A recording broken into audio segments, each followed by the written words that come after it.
Welcome to the neighborhood. Kind neighbors with helping hands are the foundation of every good community.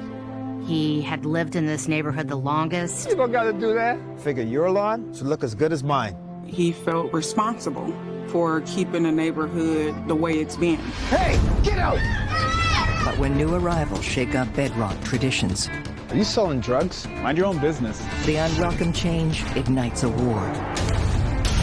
Get away from her! Don't mess with my son, old man. You don't have the right to tell other people how they're gonna live. This is my neighborhood! You just did not expect Sick of this guy. what happened next. You think you're good at this, don't you? You're lying. A merciless fight for control erupts into the most deadly conflict in Fear Thy Neighbor history. Help! Help! Everything is burning!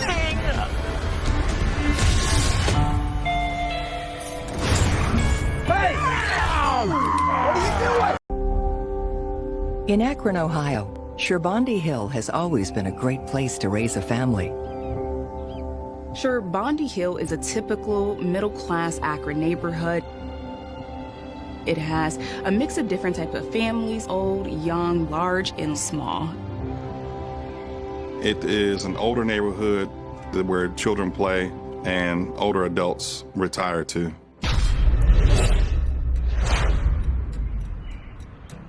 Stanley Ford has called Sherbondi Hill home for decades. Stanley Ford is definitely one of the people who had lived in this neighborhood the longest. He lived first at his mom's house, and then after she passed, he ended up living with his family in the house next door. Thanks, baby.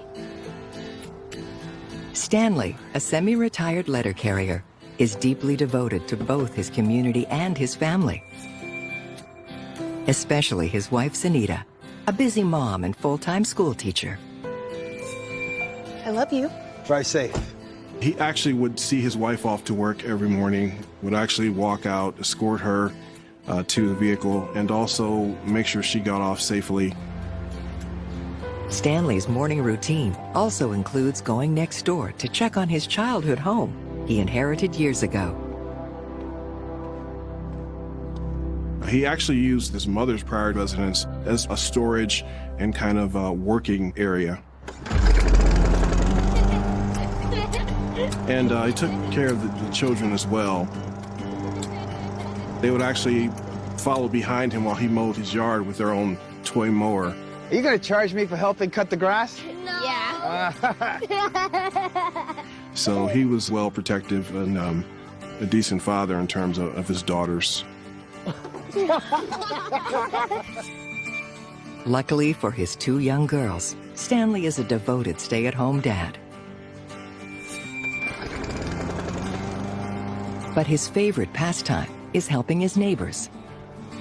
With Stanley being in the neighborhood the longest, I would think he felt responsible for keeping the neighborhood the way it's been. You don't gotta do that, Stan. Hey, Chester. The Lord said you should be rich in good deeds. I figure your lawn should look as good as mine. Stanley Ford presented himself as being a very strict religious type person who took pride in his neighborhood. Well, I've got a lawn in the back, too. Well, maybe when I'm finished, I'll get to it. So he kind of found himself as the mayor. He loved Sherbondi Hill and really took it into his hands to make sure that it was quote-unquote perfect. Another of Sherbondi Hill's most well-known residents is Lindell Lewis, also a devout Christian, who lives across the street from Stanley. Lindell Lewis had lived in this neighborhood for quite some time, but not as long as Stanley Ford. Beautiful day, though. Yeah, it's nice. Lindell's girlfriend is Gloria Hart, also known as Jeannie. I can definitely tell you my dad loved Gloria, so she was actually a nice lady. Funny, kind. Beautiful day. Yeah, it's nice. Mr. Ford and Mr. Lewis had frequented church on a regular basis. Need a lift? No, we're gonna walk. We could use the exercise. With your hip? Get over here, you old fool. Stanley Ford was pretty friendly with them, and if he liked you, he seemed to be the type of person who would look out for you, who would do things for you. Stanley. He was there for them. He was a good neighbor to them. Thank you, brother. Can't keep the pastor waiting. Lindell also was retired and he had some health issues, and so he wasn't able to get around that well because of that. Lindell is a former master bricklayer, while Jeannie retired after a career at a car plant. Like Stanley, both love to give back to their community. They both like to have people over and be just a great neighbor. Lindell would just help people out as much as he could, because if he was in a similar situation, he would want people to help him. Everybody good? But nothing can help neighbors who turn on each other. You be careful, old man. What is your problem, brother? It's over. You're going to hell. This had a huge impact because of how many people were involved, and also who would have thought anything like this would have happened.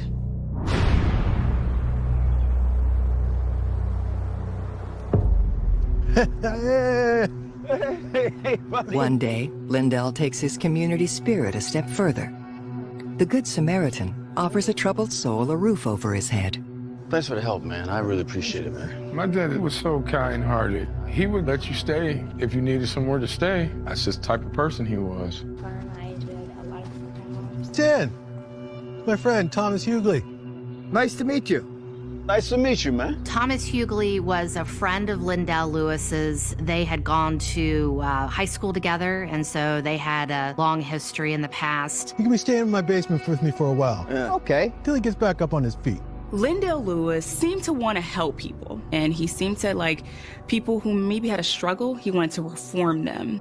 Lindell would often rent out the basement to people who maybe had drug addiction problems or had been homeless at some point. Hughley was the latest person to rent out that space. I'm gonna have a party tonight. You're welcome to come. Stanley declines the invitation. Sorry, I'm not into that. All right, brother, let's go. Right this way. Let me show you where you be staying. Grab your stuff. Stanley is concerned Thomas Hughley will shake up his peaceful street. Night, his fears are confirmed. Lindell's house was described by neighbors as being wild. A lot of that has to do with the company that he kept. They had some parties on the porch. My dad was a people person. You know, my dad would barbecue and have friends over. I don't think Stanley liked it. The company he kept definitely were doing things that definitely Stanley didn't approve. According to Stanley, Lindell's guests are engaging in sinful behavior. These people are on drugs. Stanley Ford was a man of God. He loved to go to church. He wants other people to follow suit. When you see someone doing something you don't like, especially for Stanley, he wants them to stop. He doesn't want anything disrupting his perfect neighborhood. Talk to Lindell in the morning. You bet I will.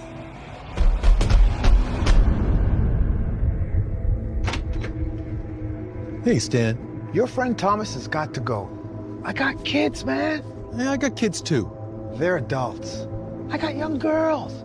They can't be around drugs. Provides a useful service. Mr. Hughley would cut grass. That was his occupation. He actually was called the grass man by several individuals and witnesses that we spoke with. He took care of multiple yards, including Chester Williams.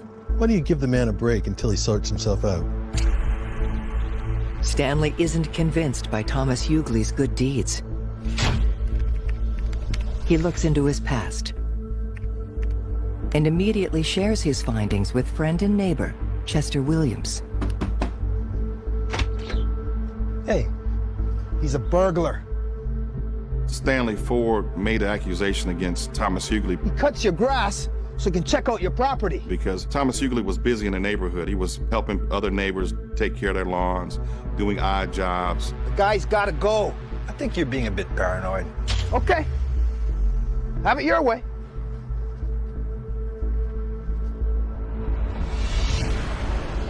Late that night, Stanley's words seem prophetic. Mr. Chester Williams' vehicle, that was broken into.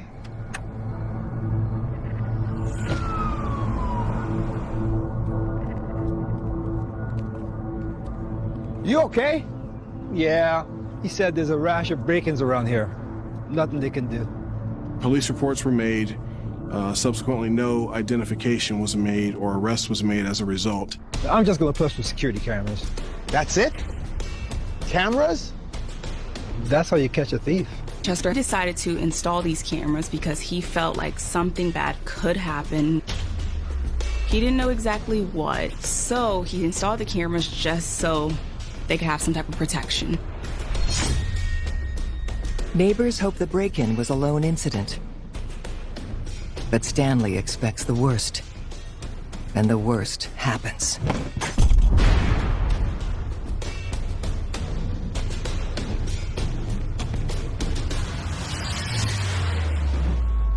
Hey, get out! It's okay, baby. What's going on? It's okay. Stay with them. I'll be right back. Hey, stay with them. Stanley Ford thought that Tom Hughley tried to break into his home. Stanley, get back inside. But Stanley's not about to let this go. The next day, he confronts Thomas. Hey, you! You think I don't know what you did? You broke into my house. No, I didn't. That's a lie. There was some accusations going back and forth between Thomas Hughley and Stanley Ford. Get out of my face. And it intensified. There was actually a physical fight between Mr. Ford and Mr. Hughley. Whoa, Stan, cool it. The brawl captures the attention of Chester Williams and Serena Jones. I can see it was a lot of testosterone going on. You knew it was going to come to a head at some time. I'm warning you. But not the way it happened. Stay away from my family.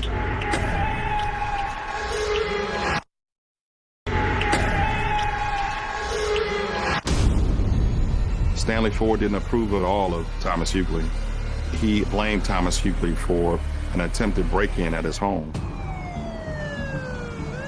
This fight, police were called as a result, and/or some neighbors diffused the fight as well. I'm telling you, the guy is crazy. He could have broke my jaw over nothing. He broke a window to get into my house. You have no proof. I know. Trust me. He does it to pay for his drugs.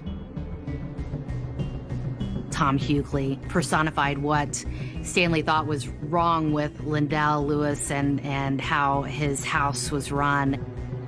To prevent the situation from escalating further, Jeannie comes up with a solution. Okay. Listen, why don't you let me pay for your broken window? Deal? Okay. Lindell was definitely trying to make amends. He was trying to say, hey, this is our neighborhood. We don't need to be fighting. Here's some money for this broken window. Why don't you come inside and we'll have a drink and sort this out? You know I don't drink. Nor thieves, nor drunkards will inherit the kingdom of God. Even though it didn't seem to soothe the tension between the two. Stanley is left shaken and worried about what might happen next in his beloved neighborhood. Mr. Ford was definitely more paranoid about what was going on. Concerned he'll be a victim of the rising crime, Stanley installs an alarm system in his mother's house next door, which he keeps armed at all times. He and his wife were the only key holders that managed and monitored that location.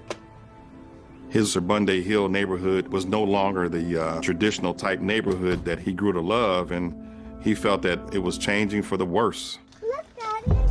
You go, baby girl. Look at you. Mostly, Stanley fears for his daughters. Hey, excuse me. Can I use your cell phone? I don't have one. He actually thought that maybe prostitutes were coming out of Lindell's house. He said a prostitute, or who he thought was a prostitute, approached him and asked for sex. Well, can I use your house phone? I know where you live. I'll make it worth your while. Just stay away from us. Mr. Ford was very protective of his family, as anyone would be, so this activity was not acceptable. That trash has got to go. What trash? Just take her inside. He thought he ran the neighborhood. She's a prostitute. No, she's not. He didn't want anything out of the ordinary being done in his neighborhood. She is Lindell. You can't bring trash onto my street. Get rid of them. But it's not your neighborhood. You just live here. It's everybody's neighborhood. Candy's not trash. She's a friend. She's Ronald's friend. Who's Ronald? What's he doing here? Ronald was one of those transient individuals that would visit parties, drinking, and so forth. Subsequently, he became a tenant. He lived in the basement with Mr. Hughley. I'm sick of your riffraff.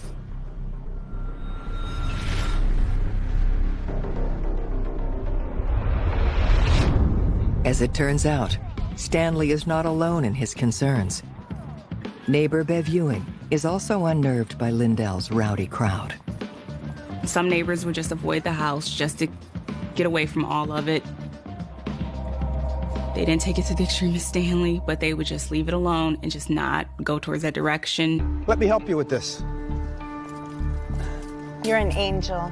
It's the highest compliment a neighbor could give Stanley. I think God put me on this street for a reason. Stanley says, I feel like I'm an angel of the neighborhood. I feel like God sent me here to look over the neighborhood. You really love your neighborhood when you say something like that. I'm not gonna let those hooligans take over our street. What are you gonna do then? I don't know yet. Neighbors Stanley and Lindell couldn't be more at odds. Mr. Ford had stated to other neighbors that Mr. Lewis should take care of the problems at his residence, and if not, then he would take care of it. And Lindell Lewis, he didn't like the fact that Stanley Ford would make judgment upon him and his activities in his own home. No, I'm happy to have you all here. I need you to maybe keep it off the front porch a bit. Nevertheless, to appease Stanley and other residents, Lindell offers a new idea. I just know that people would be outside. Sometimes they would sleep on the porch. This is for y'all. This is for us? Yeah. Any of your friends want to crash? Hang out in there? That's thoughtful of you, man. That's nice. It may be a thoughtful offer, but Lindell's kind gesture is Stanley's worst nightmare. Mr. Ford was very watchful, almost to an obsessive point, obviously. He actually stayed up late nights to observe activity. In Stanley's eyes, Lindell's van is a drug den. Mr. Ford was definitely not receptive of this type of assistance being offered to the transient parties, or the drug people as he called them. I would think he would see it as kind of unsightly, just to have random people in the neighborhood sleeping in a car. Unbelievable. I mean, that's what a house is for, is to sleep in. Finally, in the early morning hours, all is quiet. So Mr. Ford was protective, but offended in the same context. All parties in the neighborhood were well aware of Mr. Ford and the potential for things to escalate.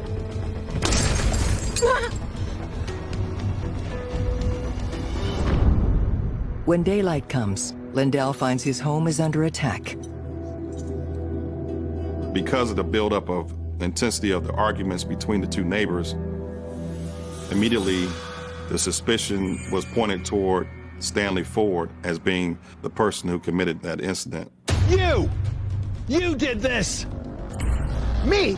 For Stanley, the guardian of the neighborhood, Lindell's accusation is outrageous and offensive. No one wants to be accused of anything. Of course, he probably pointed fingers at other people because there were so many people who he did not care for coming in and out of Lindell Lewis's house. How do you know it wasn't your drug dealer friends who didn't get paid? Basically, it was a rumor going around the neighborhood that somebody smashed Lindell's windows out because somebody at Lindell's house owed somebody some money. That's a lie.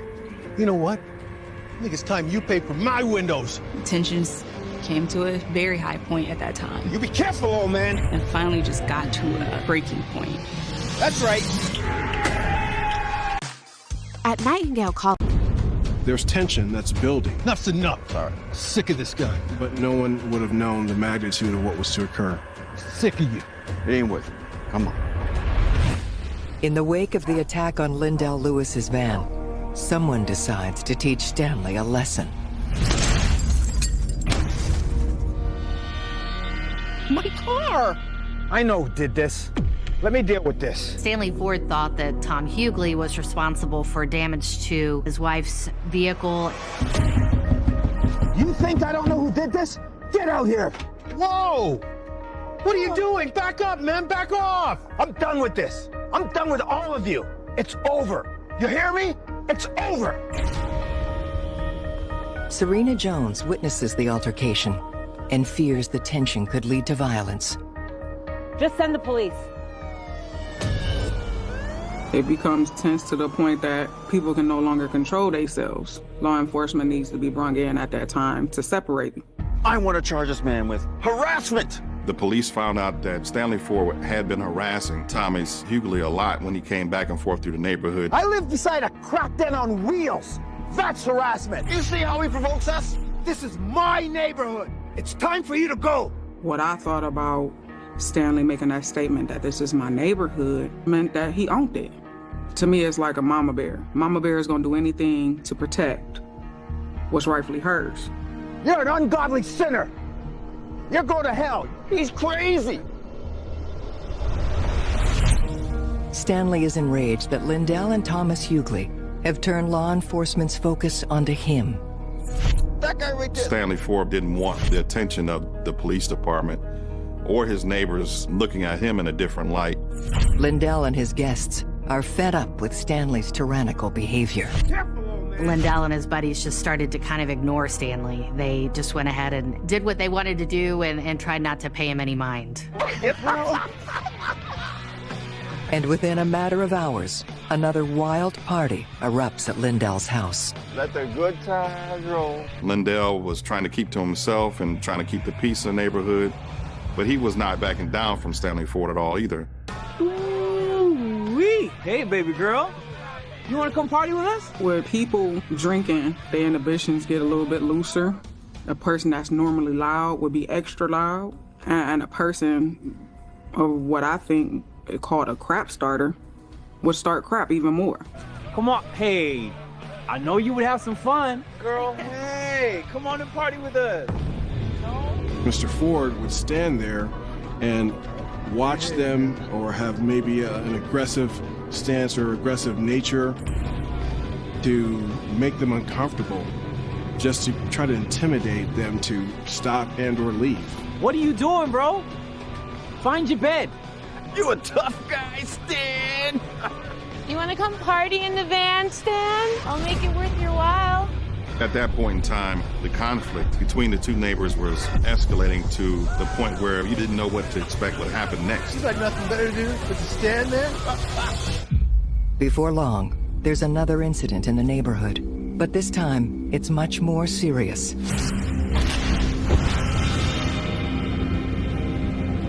Days after they all get into this argument, Lindell's vehicle goes up in flames. The van is a write-off. There wasn't any proof of that. The suspicion was that Stanley Ford was responsible for that van fire. Yet fire investigators offer a different idea of why the vehicle burned. Well, we have a theory on why that van caught on fire. Because it was being used as basically a tent to smoke in, and people would go to sleep in it. Still, Lindell and Jeannie are certain they know who torched it. You did it! We know you did this. You don't know nothing. I slept through the whole thing. Mr. Lewis felt, I need to do something to protect myself. Lindell decides to set up surveillance of his own and buys 4 security cameras. Hey, I need a big favor. He then contacts a friend of his who he knows installs security cameras. I need it done right away. Think you can help me out? Mr. Lewis was adamant about these cameras must be installed before I have surgery for his hip. All right, thank you. And they must be directed and pointed at Mr. Ford's residence.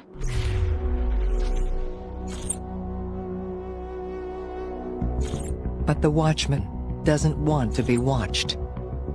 Hey, you can't put that up there. Why don't you just mind your own business, man? And it becomes some words being exchanged.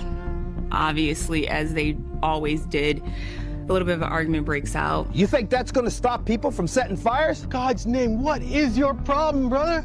2 Peter 2:6. An angel was summoned from the heavens to rain fire and brimstone on Sodom and Gomorrah. Stanley was trying to scare him into doing what he wanted them to do. He did not like my dad's cameras. Burning away the wickedness of the ungodly. Intimidation, of course. He was trying to scare him. This is what's going to happen to you if you don't listen. Whatever. Think about it. Mr. Lewis was very worried about the failed relationship that he and Mr. Ford now had. Mr. Lewis told a neighbor, this is a guy that is a problem, and I'm not sure what he's capable of. As the feud reaches a boiling point, Lindell undergoes a hip replacement operation. And he was convalescing at home, and he needed help at home, and his friend Gloria Hart at the time, she was there to help him. But Stanley shows no empathy for his recovering neighbor. Mr. Ford was aware of Mr. Lewis's disability or being incapacitated and having difficulty moving to and from. Stanley is still fuming about Lindell's cameras. He wants them taken down, one way or another. While Lindell's condition makes him feel particularly vulnerable. Mr. Lewis felt that being incapacitated by surgery would have been the opportune time for Mr. Ford to try or attempt something. I got this. Yeah, I'm good. Lindell had a walker. Even going upstairs in his inside of his home, he would have to sort of... The day that he called me, it was on a Sunday. He was like, if anything ever happened to me, look at the neighbor across the street. With Lindell's movement now limited, he's stuck on the second floor at night. To your help. He can't keep an eye on the party that rages on his front porch.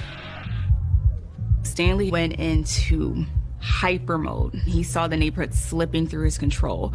So he wanted to take that control back really bad. And I think that's when his mindset really started to unravel at that point.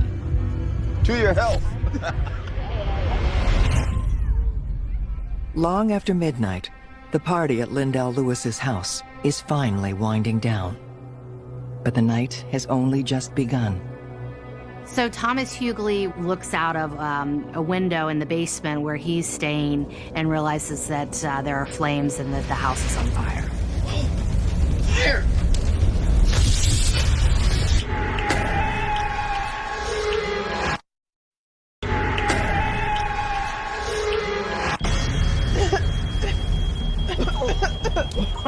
It's fire! No one could have predicted that this feud would have ended like this. Get up out of here! Go! Go! Go! Stay behind you! Lindell Lewis's house is on fire, and the blaze is accelerating furiously. Basically, it's a gigantic boom.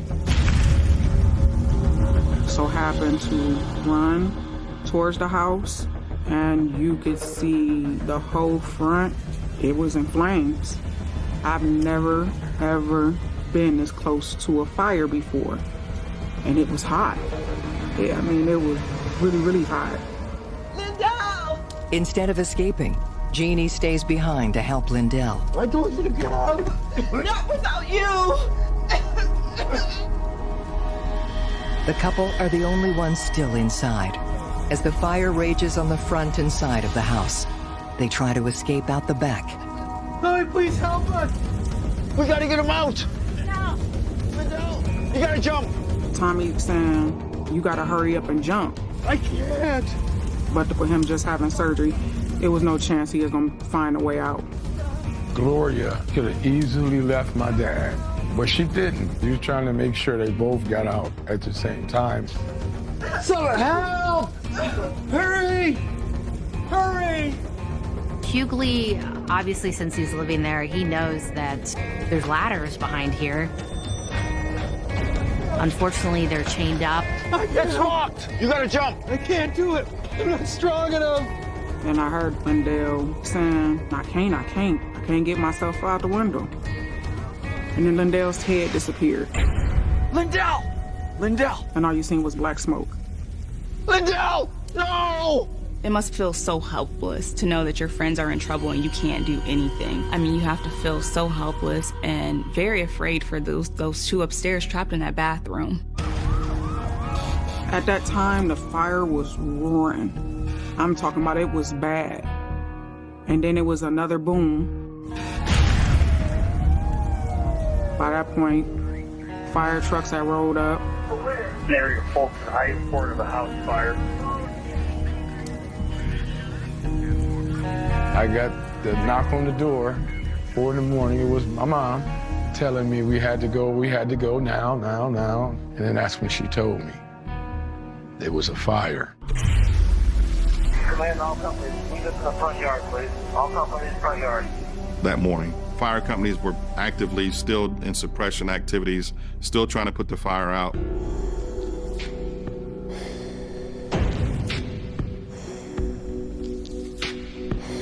When the smoke clears, the bodies of Lindell Lewis and Gloria Jeannie Hart are found in the upstairs bathroom. It appears they succumbed to smoke inhalation. The families were devastated. Here are two people in the latter years of their life enjoying each other's company, and they're involved in a fatal house fire, ending their lives. As investigators comb through the scene, a canine unit makes a major discovery. Considering the burn patterns of how the fire was set and the location where the fire was set, it was identified that accelerants were used.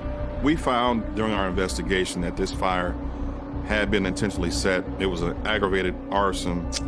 Please help us! Authorities are quick to interview the only survivor. Did you see anything? No, I didn't see anything. Mr. Hughley was a person of interest. He was very confused and kind of wandering around, but we were able to obtain an initial statement from Mr. Hughley. Any ideas on how this could have happened? Stanley Ford. He lives there. I'm telling you, he did this. Basically, it was a lot of people out there, and it was just real funny that the one person that's right across the street isn't out. And yelled at us, telling us to get off his grass. People in the neighborhood is like, do you see this fire? He didn't care at all. Detectives grill Stanley on his movements the night before. You didn't see anything? No, I was in bed. Everybody else came outside to see what was going on. Well, I didn't see anything. I didn't look out. Mr. Ford was very standoffish about why they were talking with him. I just don't like being interrogated. He made clear that he was not the person who set this fire. He claimed it was not him. He claimed that the activities going on in Lindell Lewis's home was something that maybe God didn't want to happen, and that was the way God took care of things. But investigators don't believe in fate. They work diligently to gather all possible evidence, including video from Lindell Lewis and Chester Williams security cameras. What they recover is shocking. The cameras were able to capture the individual attempting to set fire to the residence. The footage shows a hooded figure approaching Lindell's house, lighting it on fire.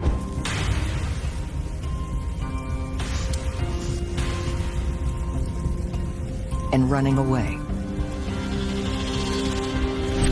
Moments later, what looks like the same figure approaches Stanley's house. Most people, including myself, thought it could be Stanley. But as investigators learn more about Lindell's past, a raft of other suspects emerges, including Lindell's ex-wife, Francine. So let me get this straight. You had a life insurance policy on Lindell and he didn't know about it? I didn't do it, okay? I did not do this. Well, of course, when an ex-spouse dies and it's something where it's a murder, who do you look at first? You look at the spouse. If you get a payout with your ex-husband being gone, the police are definitely going to look at you to see what motive you had and if you did this. Would you be willing to take a polygraph? What? No. They wanted me to take a lie detector test? No. No. And it made me feel bad. It made me feel bad that they would think that I would do something to him. To Lindell. I would never do anything to Lindell. I didn't do it. Well, when you get defensive like that and someone asks you a question, you say, hey, it wasn't me. You're like, so why are you getting so defensive right now? If you're not a suspect, you wouldn't have to tell us that you're not a suspect. So that was definitely a red flag for them. But this was definitely an interesting case because a lot of the evidence, it could fit other people. Francine Lewis had a new boyfriend. So William Pryor also was looked at as a suspect because he had similar physical attributes to the man who was seen on the surveillance video. A mysterious car is seen patrolling in front of Lindell's house just before the fire. So William Pryor also had a vehicle that was similar, and so those were a couple of the reasons that the detectives looked at him. As police continue looking into Francine and William, they uncover two new suspects. The first, Ronald Garrett, lived with Thomas Hughley in the basement. Ronald Garrett used drugs, and so there was some thought that perhaps Ronald might have owed somebody drug money or something like that, and so that the fire could have been targeted to him rather than to Lindell and Jeannie. Ronald Garrett was interviewed by detectives, and he was very uncooperative with detectives, so he was always a person of interest and was never ruled out, actually. The second suspect, a man named McLemore, was one of Lindell's many house guests with a troubled past. So McLemore is the friend of Lindell's who, prior to the fatal fire, had gotten mad at Lindell. Lindell took care of McLemore for years. Hey, man. Oh, man, keep it down. But during a recent bender, the relationship took a dark turn. I know I gave you that money for safekeeping, but yeah, I'm gonna need that back. Can't do. Go sleep it off. Police thought that McLemore set his van on fire. The police wonder if that feud could have been continuing. Damn. And that might have fueled him to set the house on fire. The arson investigation loses momentum. Despite the video evidence, investigators aren't able to identify the killer. Lindell definitely hung out with people that you could categorize as unsavory, or some people who may have a criminal history, and so there was a lot of people they could have pinned this fire on. I think, Stanley Ford is one of their prime suspects, but they feel like they don't have enough information, enough evidence, enough proof to actually charge him with setting this fire. Meanwhile, some neighbors wonder what's being said behind closed doors inside Stanley's home. Baby, did you do it? Of course not. The fire has rocked the community, but no one knows it's just the beginning. Good night, sweetheart.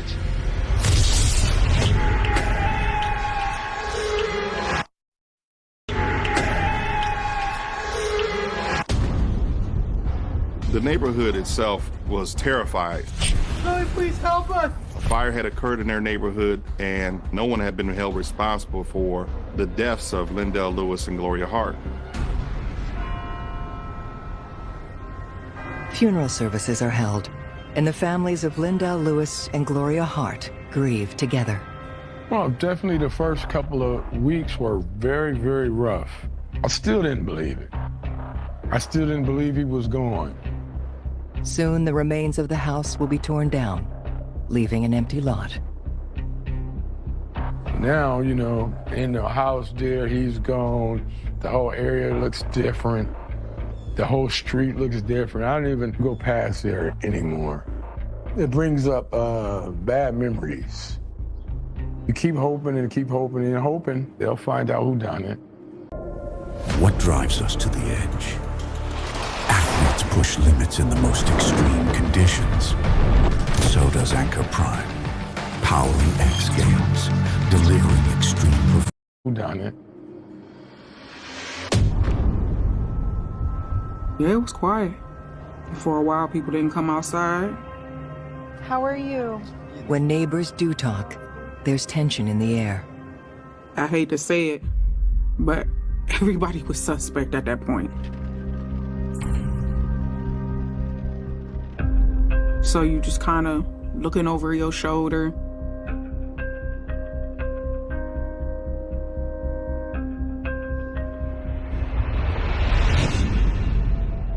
Meanwhile, Stanley Ford increases his surveillance of the neighborhood. Hey, Bev. Hey, Stan. Bev Ewing is Stanley's longtime neighbor. How's Carl? Still away on business? Yeah, it's just me and the girls. I'll keep an eye out on things. Mr. Ford was a watchman. Of course, that would instill some measure of comfort for the neighbors, for certain neighbors anyway.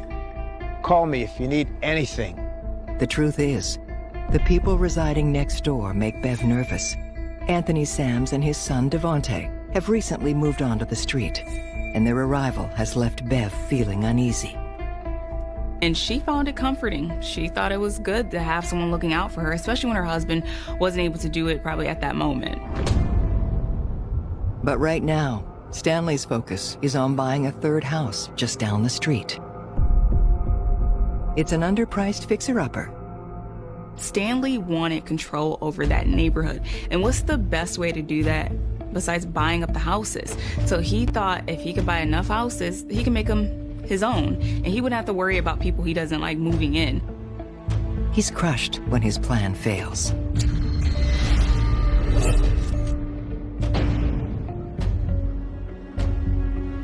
I can understand Stanley being upset that he didn't get it. We all get upset when you want something and someone else gets it. So he created this narrative. The rundown house got sold. Where the longtime neighbors, they were all like the good ones. Now some deadbeat's gonna move in. They'll probably turn it into a crack house. And then he had created this other narrative where a lot of the newer neighbors were bad people. That's not very neighborly of you. Give them a chance.